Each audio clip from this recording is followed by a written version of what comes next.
My friends, it is time to break into the 18th century, and with that, we are in module number 4, artifact number 1, and the thing we're going to look at today will be the art of the Rococo. And if we can blame the Rococo on anyone in particular, it's this guy right here. This is Louis the 14th. He called himself the Sun King. And although this is a Baroque painting, and that is, it was done at the very end, I guess the very beginning of the 18th century, and it doesn't quite fit in with the Baroque period, it's worth talking about just a little bit because through an analysis of this painting, we can get an idea as the kind of guy that Louis thought he was. Now, Louis is a part of the Bourbon family, right? It's the ancestral monarchy of France. They're the ones who will be in power at the end of this century when the French Revolution happens, and that will be Louis the 16th, this man's grandson. But for the time being, we can get an idea about this guy.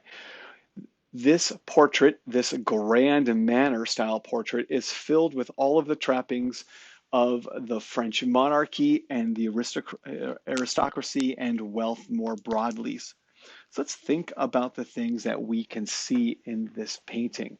To begin with, we have the extravagant costume that Louis himself is shown in. He's wearing silk stockings, he has 3-inch pumps, he has an ermine robe. An ermine is a kind of Arctic weasel that's all white with the black tip on its tail. And so when you look at this thing, and it's like a football field worth of fabric, each one of those black dots equals one more Arctic rodent. And so it's remarkably opulent.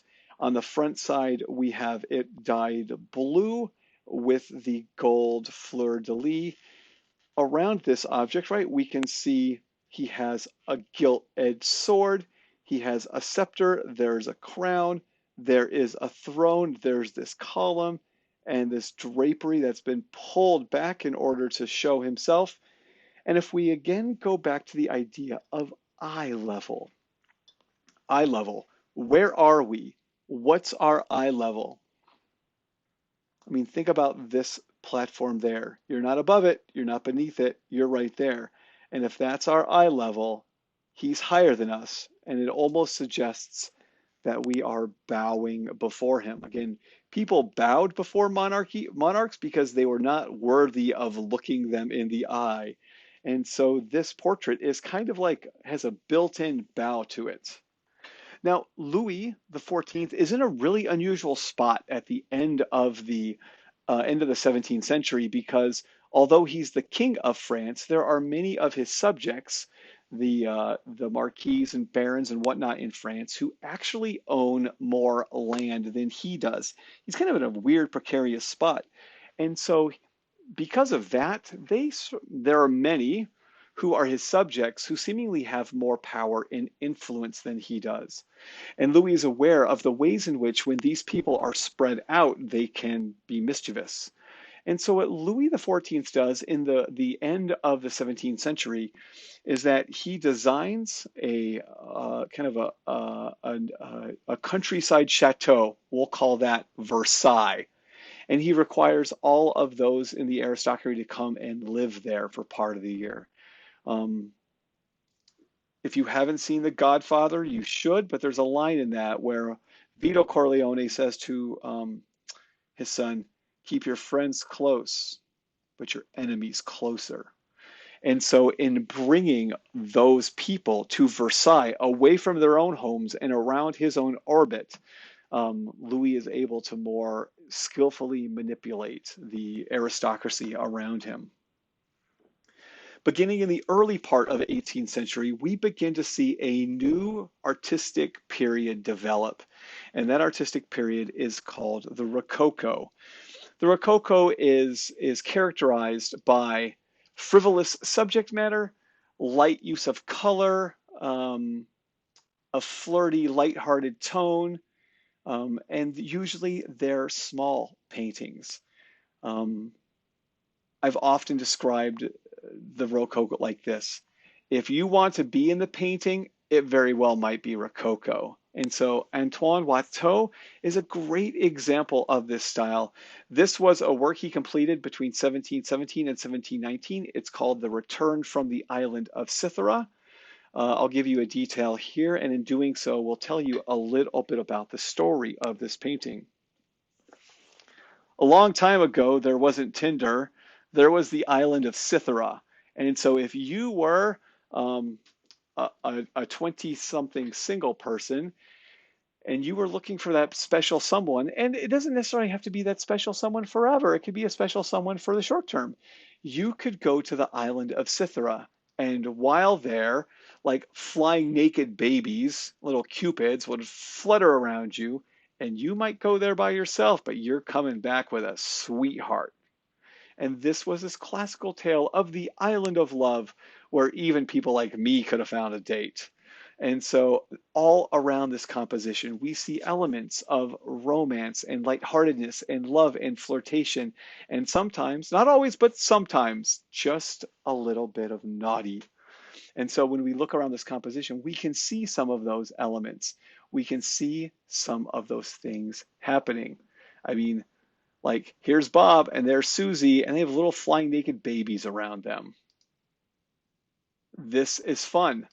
This is flirty. Like, I'm not sure what's happening here. It looks like he's helping her up.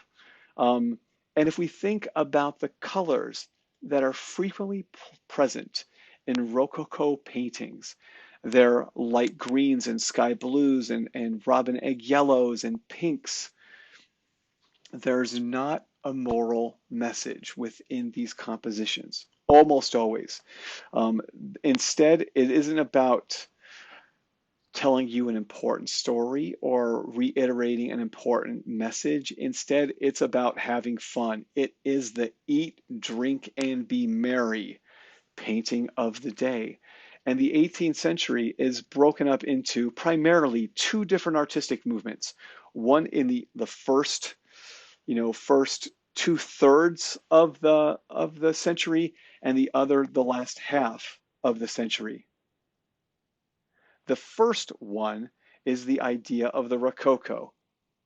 And we can think of the century as being kind of like a pendulum. Over here we have the Rococo at 1700.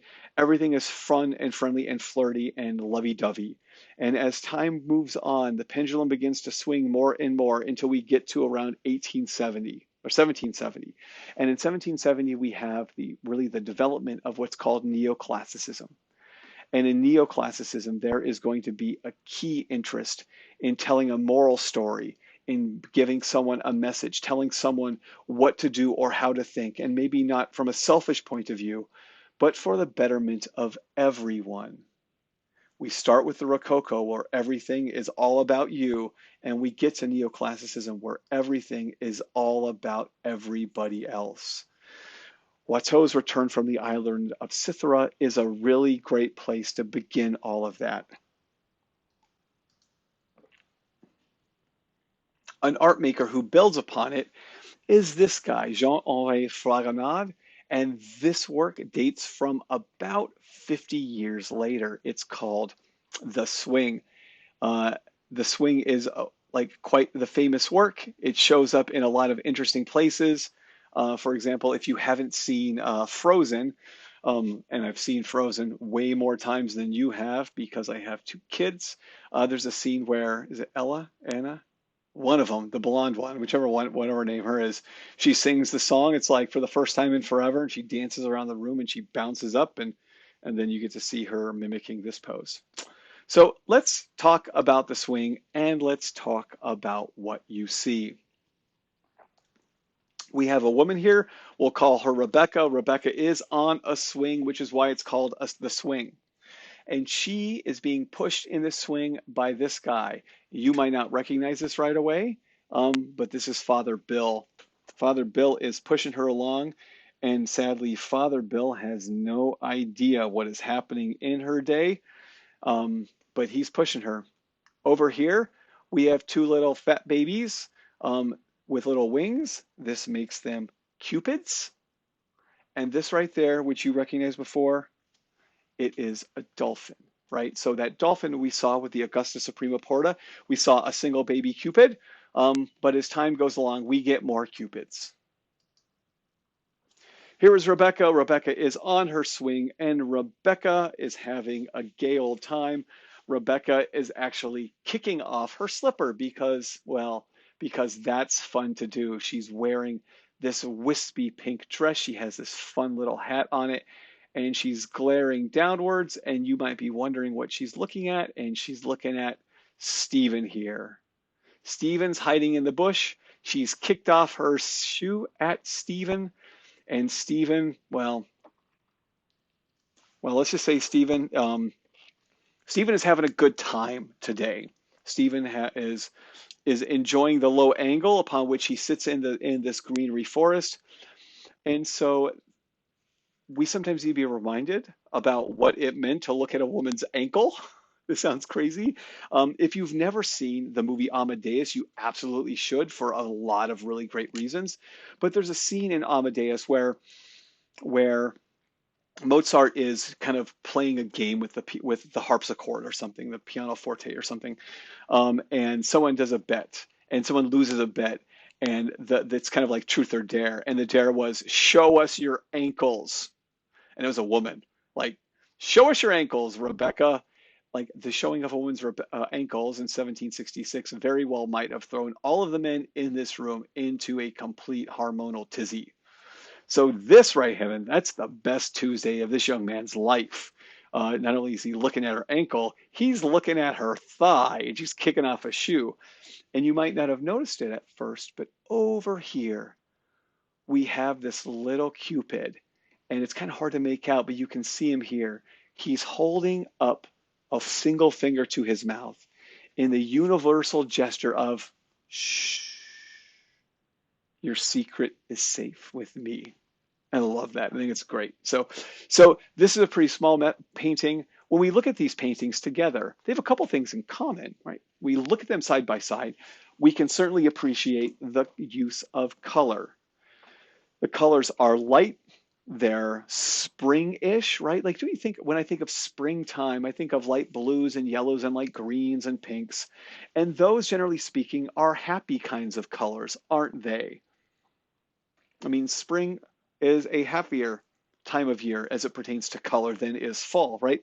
Autumnal colors are darker, more somber. These are light and happy. Woohoo, spring. Secondly, they're relatively small in nature. They're not huge.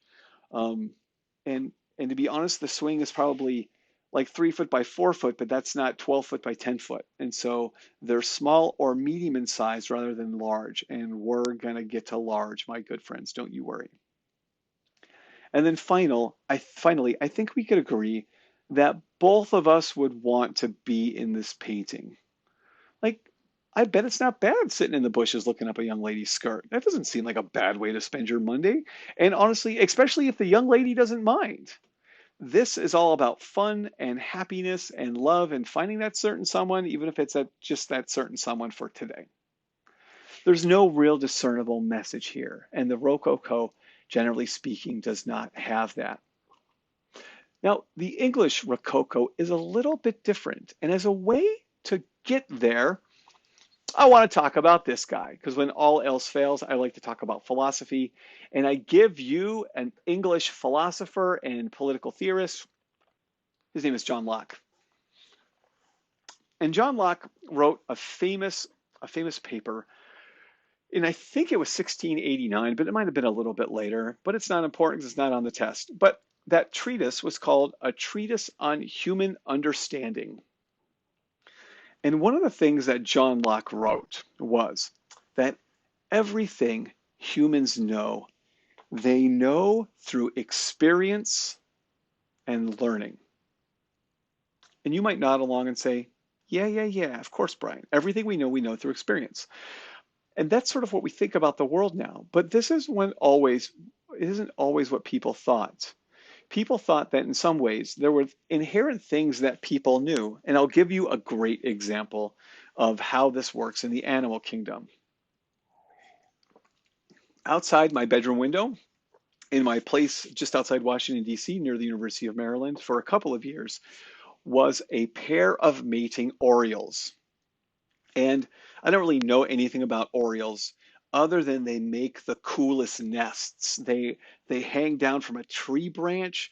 They look like an inflated sock. They're actually really cool, and I should probably find a picture of it. Orioles make those nests, but they're not taught how. They don't go to nest building school. There is not the University of Nest Building for Orioles in the metropolitan DC area. Orioles just know how to do that. And Locke suggested that there was nothing in humankind that we just know. To use a phrase that he used, it was the tabla rasa. Tabla rasa. Tabla we get from tabletop. Rasa we get erase. Tabla rasa. He called it the blank slate. We don't know anything. It's only by learning things that we know. But animals know all kinds of things. So as a way of talking about that, I want to give you a really old picture of my now dead, but man, I loved this dog, Beagle.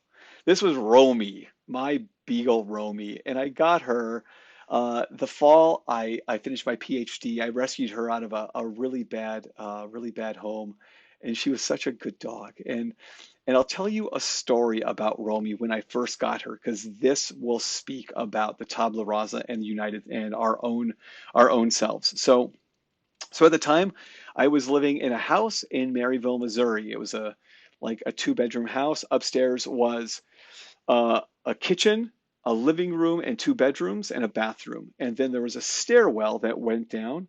And on one side of the lower level was a garage and like a laundry room. And on the other side was another kind of living room.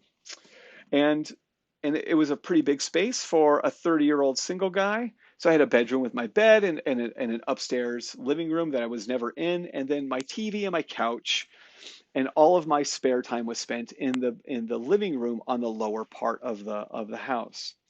And when I got Romy in like October, I went to the store and bought like some milk bones for her. And so one night I'm downstairs, probably watching the news or a movie or something, and I give her a couple of bones. And Romy goes out the door through the laundry room, and I hear her go up the stairs. And I thought, that's peculiar. And so after about 10 minutes, I hear like some stomping upstairs. I hear some barking. I was like, what the heck is going on? And so I walk up the stairs, and when I get up to the top of the stairwell, she's just sitting there looking at me like, what are you doing, man? And so I'm like, that's my dog. What are you doing? And so she grabs the bone and comes downstairs. Next night, same thing happens. I walk up the stairs, I see her, and I look at her, and she's just like sitting down looking at me like I've interrupted something. The third night, the same thing happens, but rather than walk up the stairs, I creep up the stairs like I'm a Navy SEAL. Like I go up there, I'm quiet. When I get to the top of the stair, the door's open because she's pushed it open and go up there. And I look and the dog is going crazy. The only way I can describe what was happening was it was called the bone dance. She would pick up the bone, throw it down, bark at it, run around it, pick it up, throw it down, bark at it, run around it. And it was the funniest darn thing I'd ever seen in my entire life. And I watched this for like 5 minutes. And I was like, all right, dog, you are awesome. So I then pick my head up. Dog sees me. She picks up the dog and goes downstairs with it. And so I go down the stairs and she still has the bone in her mouth. And then she picks up or takes the bone, jumps onto the couch, pushes the bone into the cushion of the couch, and then for the next 10 minutes proceeds to push imaginary dirt on top of that bone she has buried in the couch with her snout. And I watched this just amazed. Going, please believe me when I tell you there was no dirt on the couch. She's pushing it on there. Push, push, push. And I thought this was the funniest thing. And after a while, she jumps off the couch. She sits down. She takes like a 5-minute nap. And then eventually she jumps back on the couch, grabs the bone, and eats it. And I was like, oh my gosh, my dog just buried a bone in the couch. And she did this all the time. No dog ever trained my dog how to bury bones. She just knew how to do it. Just something beagles did. And so Locke would suggest there was no bearing of bones in the couch for humankind. Everything we knew, we learned from human experience. And this interest in understanding the human experience and learning and knowledge became a fascination for the 18th century. For example, Denis Diderot wrote the encyclopedia, and actually, he didn't write it. He had dozens of people write it, but it was an attempt to write down all human knowledge. The You don't understand this because you never had a set of encyclopedias in your house. But I had a set of encyclopedias in my house. It was the Britannicas, thank you very much. And excuse me, teacher, if you're in the room, raise your hand if you had encyclopedias in your house. This is what people had before they had Wikipedia and a Google machine. And the encyclopedia was an attempt to understand everything. You wanted to know about pine trees? Here's an article about pine trees. You didn't understand what meiosis was? Here was an article about meiosis. And the people who did this, we call them philosophs. They were public intellectuals who tried to argue about the supremacy of reason and knowledge, experience and education over that of superstition and ignorance. And what they meant by that last part was religion. So I call your attention to some things that seem a bit bizarre when you think about them logically. Um, oh golly, how to do this and not get in trouble. There are things we believe because we believe them and things we believe because evidence suggests that it's true. So I call your attention to your best friend, Rebecca. Rebecca comes up to you and Rebecca tells you that she is pregnant. And you're like, wow, Rebecca, how'd this happen? You're like, an angel flew into my room and told me I was going to bear a son of God. And you're like, well, Rebecca, who's the guy? I didn't even know you had a boyfriend. Awesome. Who's the guy? No guy. Just the Son of God. It's God did it. Like, really, Rebecca? Oh yeah, God did it. Yes. You would turn Rebecca over to a mental hospital, right? If someone said that to you today, logic and reason suggests that anyone who is pregnant has likely been with a partner of some ilk or another. And so the philosophers largely rejected religion, believing that there was another way to explain the world. And one of the guys who contributed to that was this guy here. His name is Sir Isaac Newton. And I'm going to tell you a story about Sir Isaac Newton, although it's partially about Newton and partly about one of his successors. So as time went on, Newton became the royal astronomer, right? So when you are a king, you get to have all kinds of people work with and for you. And so there was an astronomer who worked at the Royal Observatory. I believe it was in Greenwich. And for a while it was Newton. One of his successors was a man named Edmund Halley. Edmund Halley, your teacher knows the name, trust me. And Edmund Halley, when he was the royal astronomer, became fascinated with the idea that seemingly every 75 years or so, there seemed to be something crazy going on in the nighttime sky. So, for example, in 1066, about the time of the Norman conquest, William the Conqueror looked up at the nighttime sky and there was a crazy star up there. And William said, "You see that crazy star? Ha ha! That is proof that God is telling me that it's time to cross the British Channel and to go conquer those Britons over there." And 300 years later, more or less, around the year 10 or 1370, there was a horrible outbreak of the bubonic plague all over Europe. We have a great name for it. Wait for it. It's the Black Death. And the Black Death ripped through Europe. In one of those years, there was this crazy nighttime star in the sky with a tail behind it. In 1066, that crazy star, we'll call it a comet, was believed to be proof of God's favor. 300 years later, that crazy comet in the sky was proof of God's displeasure. And Edmund Halley, in the middle part of the 18th century, said, you know what? maybe it's not really proof of God being angry or happy. Maybe it's just the same thing coming back in an orbit every 75 years. And people are like, no, no, no, you're crazy. Those things in the nighttime sky are proof of God doing something. One of the things that religion has always done for people is it answers questions that we don't know how to answer. Like, one of those questions is, we are here. Why? Like, there is something rather than nothing. Religion provides us for an explanation and an answer for all of that. And in the 18th century, religion stopped being the answer for things. Instead, it moved to science. And Newton was one of those guys. And Newton was a pretty devout Christian, all things considered. But Newton fundamentally discovered the laws of motion that govern the galaxy, right? The Principia Mathematica was his attempt to understand things like gravitation and movement. And so for a while, we didn't know exactly how things moved. And then Newton worked out a system that explained it. And he called this the theory of gravity. I pause here to talk about theories and what they mean scientifically. Almost everything in science is a theory. Gravity is a theory. Evolution is a theory. It doesn't mean there is an overwhelming proof for it, but that's the way in which scientific language works. So when we think about gravity, if I hold my expensive watch over the ground and drop it, it's going to fall to the earth. That's still the theory of gravity. I still reach out and try to catch it.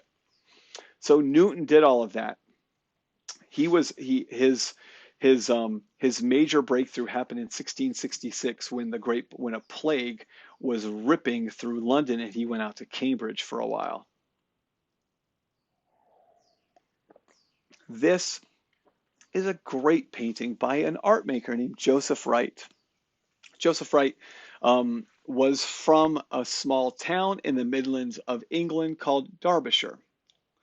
And so as a result, he's often called Joseph Wright of Derby. I know it's spelled Derby, but it's pronounced Darby. You're just going to have to trust me on this. Joseph Wright of Derby, and this is a painting called Philosopher Giving a Lecture by an Houri. It dates from around 1766, and this is a great place of departure for us to talk about some cool British Baroque things. And when you look at this, if it looks at least a little bit like a Caravaggio in terms of the dramatic use of light and dark, I give you a thumbs up and I say, well done, good job, way to go. There is certainly a certain sense of chiaroscuro at present. Now, the thing in the middle might not be something you've seen before, but I remember with complete clarity having one of these, at least something like this, in my elementary school library. This is an Houri, and an Houri is a kind of watch or clock-like mechanism that serves to show the location of the planets in relationship to the sun. And so here we have our sun, and then of course the planets closest to the sun are Mercury, Venus, Earth, Mars, Jupiter, and Saturn. And so these are those planets that we were aware of during the 18th century. When I was at Oxford a couple years ago, I had the opportunity to see a couple of Auris, and here they are. They have a little handle. You crank the handle, and then the planets rotate around on these R's because there's on these arms. You see, there's kind of like gears and mechanisms in them, and some of them were so fancy that they had little moons around them. So Galileo found the four gigantic moons of Jupiter. So there's something cool that's happening here. One, finally, by the middle of the 18th century, the Copernican model of the solar system has been completely adopted. And again, let's go back to this definition of philosophs. What did people believe about our solar system before Copernicus? They believed that the sun went around the earth. And why did they believe this? Because there was a passage in the Jewish Bible that said that it was so. and the Bible is the inspired word of God. Now, if you know how to look at the solar system, it's pretty clear that the planets go around the sun rather than around the Earth. For example, there's something called retrograde of planets. And so if you're following, and I say this as a nerd who's got a telescope, if you're following Mars across the nighttime sky over the course of a summer, you'll notice that it does this. It goes this way, and then it comes back and does a U-turn. It goes that way, and then it goes that way again. That's called the retrograde of Mars. Venus and Jupiter, all of them have a retrograde. And this involves the ways in which the Earth is going around the sun every 364 and a quarter days. Jupiter and Saturn and Venus and Mars go around at a different rate. And so by watching the stars, what the Greeks called the wandering planets, it becomes remarkably evident that the Earth goes around the sun rather than the other way around. But Galileo got in trouble saying the other thing, and so did Copernicus. But the philosophes said, you know what? Let's remove superstition and ignorance from the equation, and let's rely on reason, knowledge, and education. And by those accounts, the Earth goes around the sun. And this painting is about that thing. Here we have, your teacher will probably get this, but you won't. This is Mr. Wizard sort of standing before this gigantic orrery. You can kind of make out right here a little bit of glow because the sun here is the candle has taken its place. That's the bright light. And when you look around this, you can see our planets. There's Saturn, presumably Jupiter. And this guy is giving a lecture to these people. And when we look around this, we might take some things for granted, but the things that are present are so important that I have to point them out for you. Look at this. We have a little boy. We have a little girl. Look at this. We have a father. We have a son. We have Mr. Wizard. We have his assistant. We also have this person and this person. And you know what this person and that person have in common? Let me go back to her. I just gave you a pronoun if you didn't catch it. They're all women, or female, perhaps is a better way. Now, as someone who's been teaching at a university now for 20 years, which is hard to believe, I can tell you that there are more women in college than universities than men. It's like 52 or 51 to 49 or 52 to 48, but it's true. There's also more women than men, sort of population-wise, but if you think about what it was like 100 years ago, it was not more women than men. As a matter of fact, I bet it was 95 to 5. The university I was at before here began as an all-women's college. And the reason why all women's colleges began was because most colleges were all men's colleges. You know, if you're a high school student, your grandparents might still be alive. Ask your grandmothers if they went to college or university, and then ask them if their mothers did. My grandma Zygmunt, my grandma Clark did not go to college or university. My mother, who graduated from high school in 1967, did not attend college or university. And my mother was a pretty bright woman, but instead she went to beauty school and she learned to cut hair. And she did that until she married my dad, more or less. And then my mom was a stay-at-home mom, right? But that's not the way the world is now. When we think about who education is for now, we think education is and should be for everyone. But in 1766, it wasn't for everyone. It wasn't even for all men. What religion was for men, but wealthy ones.